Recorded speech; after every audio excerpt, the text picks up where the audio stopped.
வணக்கம். VHP news செய்திகளில் ஆன்மீக மற்றும் அரசியல் செய்திகளுக்காக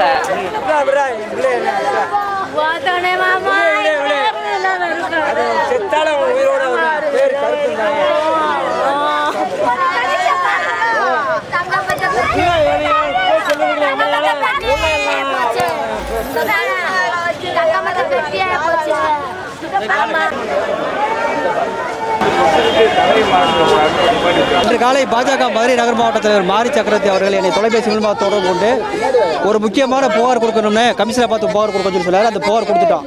அந்த புகார் என்னன்னா, கருப்பசாமி ஓபிஎஸ்னுடைய மாவட்ட செயலாளர், பாஜகவுடைய தீவிர களப்பணியாளர், அவர் மர்மமான முறையில் கூடல்புதூர் காவல் நிலையத்தில் இறந்திருக்காரு. இன்னைக்கு காலையில் அவருடைய சொந்த வாகனத்தில் இறந்து கிடக்கிறாரு. இதுக்கு முன்னாடி ஒரு 3 விஷயம் நடந்திருக்கு. அந்த 3 விஷயத்தை மீடியாவுக்கு சொல்கிறான். சில நாட்களுக்கு முன்பாக 2 இஸ்லாமியர்களால் அவர் தாக்கப்பட்டு, அவர் ஆட்டோ ஓட்டுறவர் 2 இஸ்லாமியர்கள் தாக்கப்பட்டு அவர் தெற்காசி சட்டத்தில் ஒரு புகார் கொடுக்குறாரு. அந்த புகாரின் அடிப்படையில் அந்த இஸ்லாமியர்கள் மீது வழக்கு செய்யப்பட்டுள்ளது. அதனால் ஆட்டோ ஓட்டுறதை விட்டுட்டு டாக்ஸி வாங்கி அங்கேருந்தே வர்றாரு. டாக்ஸி வாங்கி இங்கே ஓட்டுறாரு. இந்த நிலையில் சம்பந்தம் இல்லாமல் ஹோட்டல்காரர்கள், மினி பஸ்காரர்கள் அவரை தாக்குறாங்க. இதுக்கடையில் இந்த ரீல்ஸ் நடந்துக்கிறீங்களே, இந்த காலையில் அதிகாலையில் எந்த விதமான ஒரு வீட்டில் எந்த விதமான தகவல் இல்லாமல் மர்மமான முறையில் அவர் அவருடைய வாகனத்தில் இருந்து கிடக்கிறாரு. இது சம்மந்தமாக காவல்துறையில் காலையில் 9 மணிக்கு புகார் கொடுத்தாச்சு. ஆனால் இப்போ மணி 2 போகுது. காலையில் 8 மணிக்கு ஏற்றின பாடி 2 மணி வரைக்கும் ஜிஹெச் கொண்டு வரல. அதனால் காவல்துறை ஏதோ ஒரு விஷயத்தை இந்த மர்மமான மரணத்தில் காவல்துறை ஏதோ ஒரு விஷயத்தை மறைக்க முயற்சி பண்ணுறதாக எங்களுக்கு சந்தேகமாக இருக்குது. அதனால் இதை தீவிர விசாரணை செய்ய வேண்டும். இந்த பிரச்சனை இதோடு நம்ம விட போகிறதில்ல. அதை தாக்கிய இஸ்லாமியர்கள் யார், தெற்காசி ஸ்டேஷனில் ஒரு வழக்கு பதிவு செய்யப்படல. அந்த வழக்கு சம்பந்தமாக என்ன விஷயம், இவரை தாக்கிய ஹோட்டல்காரங்க யார், ஆம்னி பஸ்காரங்க யார் அப்படின்றத தீவிரமாக விசாரணை செய்து இவருடைய மர்மமான மரணத்தில் உள்ள உண்மைநிலையை கண்டறிக்க வேண்டும் என்று காவல்துறைக்கு நாங்கள் ஒரு கோரிக்கை வைக்கிறோம்.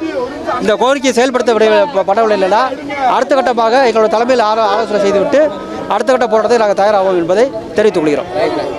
வீட்டுக்கு வந்தாங்க சார், செல்லை காணான்னு சொன்னாங்க சார்.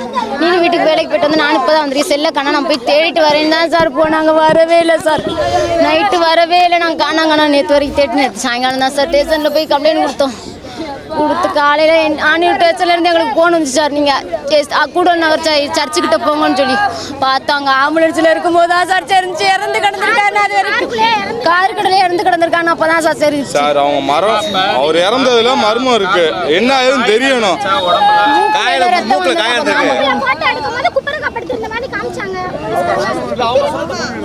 நான் பார்க்கல சார். குப்பரக்கா ஸ்டேஷனில் செல்லில் காமிச்சு தான் சார் எனக்கு தெரியும். அதுக்கப்புறம் நாங்கள் ஆம்புலன்ஸில் பார்க்கும்போது மூஞ்சி போய் மூக்கில் ரத்தம் வந்து மட்டும் பார்த்தோம். செல்லை காணா, நான் போய் தேடிட்டு வரேன். நாங்கள் என்ன நடந்துச்சு ஏது நடந்துச்சு. என்ன கிழமை? 17ஆம் தேதி. என்ன கிழமை? 17ஆம் தேதி திங்கக்கிழமை. என்ன பிரச்சனை நடந்துச்சு தெரியாது சார். இந்த செல்லுக்கான நான் ட்ரை பண்ணிட்டு இந்த ஃபோன் அடிக்க அந்த பொரோட்டா கடைக்கு செல்லு கிடந்துச்சுன்னு சொல்லி கொடுத்து அவங்க தான் ஃபோன் அடிச்சார். போய் செல்லை நான் வாங்கிட்டு வந்தேன் சார். அதுக்கப்புறம் தான் நாங்கள் டமுக்கு இதுக்கிட்ட போய் கேட்டோம் சார். அங்கே எனக்கு தெரியாது அப்படின்னு சொல்லிட்டாங்க சார்.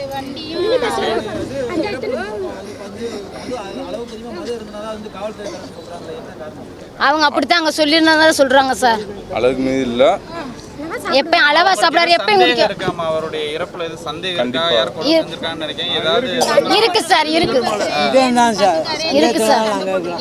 திருப்பி காலையில நாங்க போய் கேட்டதுக்கு அவங்கள பார்க்கவே இல்லைன்னு சார். 2 நாளைக்கு முன்னாடி மினி பஸ்ல சண்டை நடந்திருக்குன்னு சொல்லி சொன்னாங்க. சண்டை நடக்கும்போது தான் அவனுக்குள்ள செல்லு கீழே விழுந்திருக்கு. அங்கே இருக்க புரோட்டா கடைக்காரங்க எடுத்து வச்சிருக்காங்க.